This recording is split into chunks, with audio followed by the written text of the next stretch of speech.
Chapter પહેલું પાક ઉત્પાદન અને વ્યવસ્થાપન. એમાં પહેલો પ્રશ્ન છે વિકલ્પો.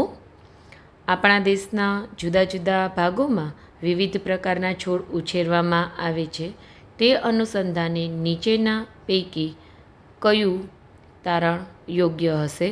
તો એમાં આવશે બી, કે તાપમાન, ભેજ, વરસાદ જેવી આબોહવાકીય પરિસ્થિતિ એક ક્ષેત્રથી બીજા ક્ષેત્રમાં ભિન્ન હોય છે. ત્યાર પછી બીજું છે, આજથી 10,000 વર્ષ પહેલાં માનવી જે જીવન જીવતો હતો તેની સાથે નીચેનામાંથી કઈ બાબત સંકળાયેલ નથી? તો તેમાં આવશે ડી, તે સ્થાયી ખેતી કરતો હતો. ત્યાર પછી સી, ત્રીજું, બીજની વાવણી કરવાનું સાધન કયું છે? તો એમાં જવાબ આવશે સીડ ડ્રીલ. ચોથું, કૃત્રિમ ખાતર તો યુરિયા, કુદરતી ખાતર તો આવશે છાણિયું ખાતર.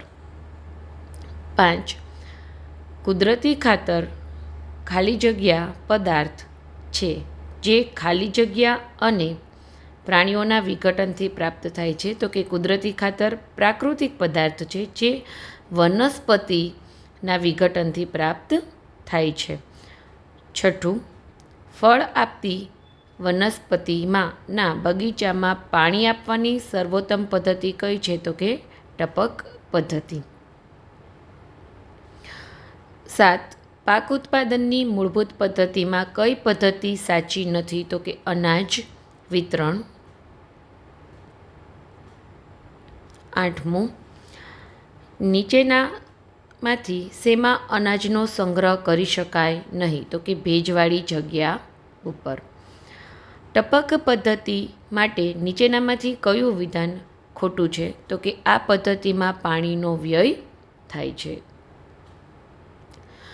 10મું, આપેલ ખેત પદ્ધતિઓનો સાચો ક્રમ કયો છે?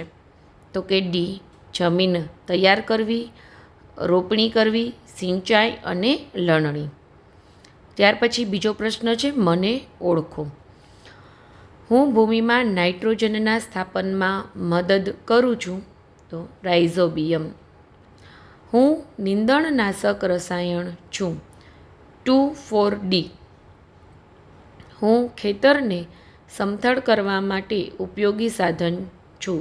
તો સમાર. ત્યાર પછી ત્રીજો પ્રશ્ન છે ખરા ખોટા. લણણી માટે દાંતરડાનો ઉપયોગ કરવામાં આવે છે. સાચું. કૃત્રિમ ખાતર જમીનની જળ ધારણ ક્ષમતામાં વધારો કરે છે. ખોટું.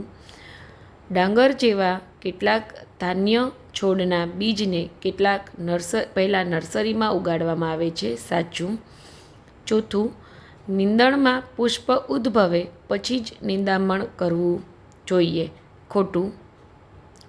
લણણી સમયે હર્ષોલ્લાસ તેમજ ખુશીના તહેવાર તરીકે હોળી ઉજવવામાં આવે છે.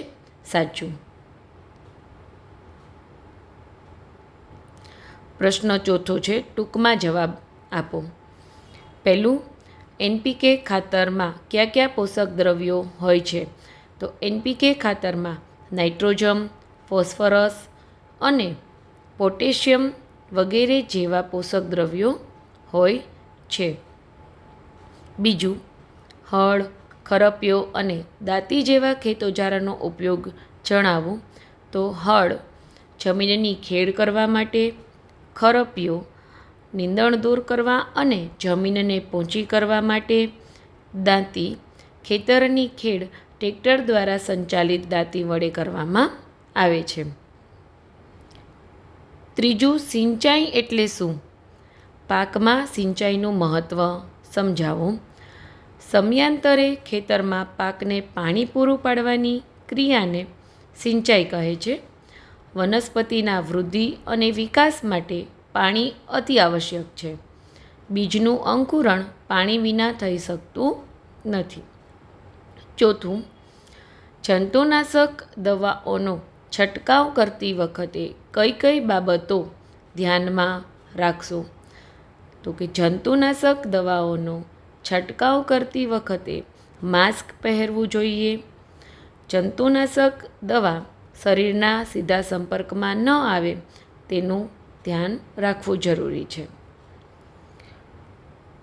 5મું, શિરીષભાઈના ખેતરમાં પાકની સાથે બિનજરૂરી વનસ્પતિ ઉગી નીકળે છે, તેને દૂર કરવા શું કરવું જોઈએ? ખેતરમાં પાકની સાથે ઉગી નીકળતી બિનજરૂરી વનસ્પતિને નીંદણ કહે છે. ખુરપી, કોદાળી જેવા સાધનો વડે નીંદણ દૂર કરી શકાય છે. દાંતી વડે ખેડ કરવાથી નીંદણ દૂર કરી શકાય છે. આ ઉપરાંત નીંદણનાશક દવાઓનો ઉપયોગથી પણ નીંદણ દૂર કરી શકાય છે. 6, તમારા ઘરમાં અનાજનો સંગ્રહ કઈ કઈ રીતે કરવામાં આવે છે? તો કે અમારા ઘરમાં અનાજને ધાતુના જેવી કે લોખંડ અથવા સ્ટીલના ટીપમાં એરંડિયાવાળા અથવા તો લીમડાના સૂકવેલા પાન મૂકીને કરવામાં આવે છે. 2 છોડ વચ્ચે યોગ્ય અંતર હોવું આવશ્યક છે, સમજાવો.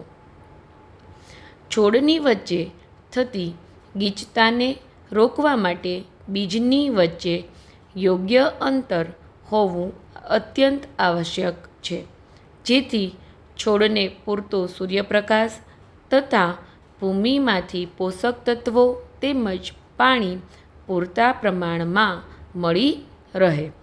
ત્યાર પછી પ્રશ્ન 5મો છે, તફાવત આપો. એમાં રવિ પાક અને ખરીફ પાક. તો રવિ પાકમાં પહેલું, જે પાકને શિયાળાની ઋતુમાં રોપવામાં આવે તેને રવિ પાક કહે છે. દાખલા તરીકે ઘઉં, ચણા, વટાણા વગેરે. ખરીફ પાકમાં પહેલું, જે પાકને વરસાદની ઋતુમાં રોપવામાં આવે છે તેને ખરીફ પાક કહે છે. ઉદાહરણ તરીકે કપાસ, મગફળી, મકાઈ વગેરે. રવિ પાકમાં બીજું, સામાન્ય રીતે તેનો સમયગાળો જૂનથી સપ્ટેમ્બર સુધીનો હોય છે. ખરીફ પાકમાં બીજું, સામાન્ય રીતે તેનો સમયગાળો ઓક્ટોબરથી માર્ચ સુધીનો હોય છે. બીજું છે ફુવારા પદ્ધતિ અને ટપક પદ્ધતિ.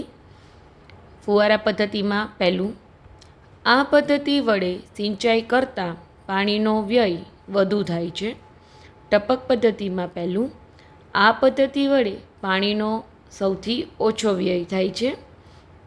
ફુવારા પદ્ધતિમાં બીજું, એક ફુવારો આજુબાજુના ઘણા છોડને પાણી સિંચી શકે છે, તેથી આ પદ્ધતિમાં ખર્ચ પ્રમાણમાં ઓછો થાય છે. બીજું, ટપક પદ્ધતિમાં તો કે દરેક છોડ આગળથી પાઇપ પસાર થાય છે તેવી ગોઠવણી કરવી પડતી હોવાથી પાઇપનો ખર્ચ વધુ થાય છે. ત્યારબાદ 6થો પ્રશ્ન છે, માંગ્યા મુજબ જવાબ આપો. એમાં પહેલું, બીજમાંથી ક્ષતિયુક્ત બીજ અલગ કરવાની પ્રવૃત્તિનું વર્ણન કરો.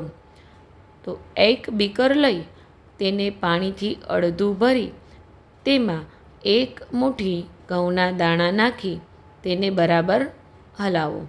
થોડા સમય માટે તેને રહેવા દઈ તેનું અવલોકન કરો. ક્ષતિયુક્ત બીજ પાણી ઉપર રહે છે, જ્યારે ગુણવત્તાવાળા બીજ પાણીમાં ડૂબી જાય છે.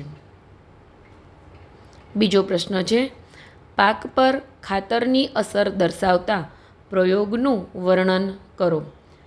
એમાં હેતુ, પાકની સારી વૃદ્ધિ થવા માટે કુદરતી ખાતર અને કૃત્રિમ ખાતર જરૂરી છે. સાધન સામગ્રી 3 પાત્ર, છાણિયું ખાતર, યુરિયા, પાણી, ઘઉંના દાણા. ત્યારબાદ આકૃતિ આપી છે. ત્યારબાદ પદ્ધતિ. સૌ પ્રથમ 3 પાત્ર A, B અને C લો. પાત્ર એમાં થોડી માટી લઈ છાણિયું ખાતર ભેળવો. પાત્ર બીમાં માટી લઈ થોડુંક યુરિયા ઉમેરો. પાત્ર સીમાં થોડી માટી કંઈ પણ ઉમેર્યા વગર રહેવા દો. ત્યારબાદ ત્રણેય પાત્રમાં સમાન માત્રામાં ઘઉંના દાણા તથા પાણી ઉમેરો. 7થી 10 દિવસ બાદ તેમની વૃદ્ધિનું અવલોકન કરો. અવલોકન: પાત્ર બીના છોડની વૃદ્ધિ સૌથી વધારે છે, પછી પાત્ર એના છોડની વૃદ્ધિ અને પાત્ર સીના છોડની વૃદ્ધિ સૌથી ઓછી છે. નિર્ણય: પાકની વૃદ્ધિ માટે કુદરતી તથા કૃત્રિમ ખાતર જરૂરી છે. ત્યારબાદ પ્રશ્ન 7મો છે, વર્ગીકરણ કરો. આ પ્રકારનું ખાતર એક પ્રાકૃતિક પદાર્થ છે, એમાં કુદરતી. બીજું, આ ખાતરથી જમીનને સેન્દ્રિય પદાર્થો પ્રાપ્ત થતા નથી, તો કૃત્રિમ. આ ખાતરથી ફાયદાકારક સૂક્ષ્મજીવોમાં વધારો થાય છે, તો કુદરતી. આ પ્રકારના ખાતરથી જળ પ્રદૂષણ થાય છે, તો કૃત્રિમ. આ ખાતરથી જમીનના બંધારણમાં સુધારો થાય છે, કુદરતી. એના પછી છે, આ પ્રકારનું ખાતરનું નિર્માણ કારખાનામાં થાય છે, તો કૃત્રિમ. ત્યાર પછી 8મો પ્રશ્ન છે, વૈજ્ઞાનિક કારણો. એમાં પહેલું, પાકની ફેરબદલી કરવી જોઈએ. જમીનમાં પોષક દ્રવ્યોની પૂર્તિ કરવા માટેની આ એક રીત છે, જેને પાકની ફેરબદલી કહે છે. તેમાં જુદા જુદા પાકને એકાંતરે ઉછેરવામાં આવે છે. જેમ કે પહેલાં કઠોળ ઉગાડવામાં આવે છે, ત્યારબાદ ઘઉંનો પાક ઉગાડવામાં આવે તો તેનાથી જમીનમાં નાઇટ્રોજનની પૂર્તતા થાય છે. તેથી પાકને પૂરતા પ્રમાણમાં પોષક તત્વો મળી રહે તે માટે પાકની ફેરબદલી કરવી જોઈએ. બીજું, ખેતીમાં આધુનિક સિંચાઈ પદ્ધતિ વરદાનરૂપ છે. એમાં સિંચાઈની આધુનિક પદ્ધતિઓ દ્વારા આપણે પાણીનો કરકસરપૂર્વક ઉપયોગ કરી શકીએ છીએ. આધુનિક ખેત પદ્ધતિઓ દ્વારા આપણે પાણી, શ્રમ તથા સમયનો યોગ્ય રીતે બચાવ કરી શકીએ છીએ. ત્રીજું, જમીનનું ખેડાણ કરવું જરૂરી છે. જવાબ: પાકની વાવણી કરતાં પહેલાં જમીનનું ખેડાણ કરવું એ પ્રથમ તબક્કો છે. માટીને ઉપર નીચે કરવી અને પોચી બનાવવી તે ખેતીનું મહત્વપૂર્ણ કાર્ય છે. તેથી મૂળ જમીનમાં ઊંડાઈ સુધી જઈ શકે છે.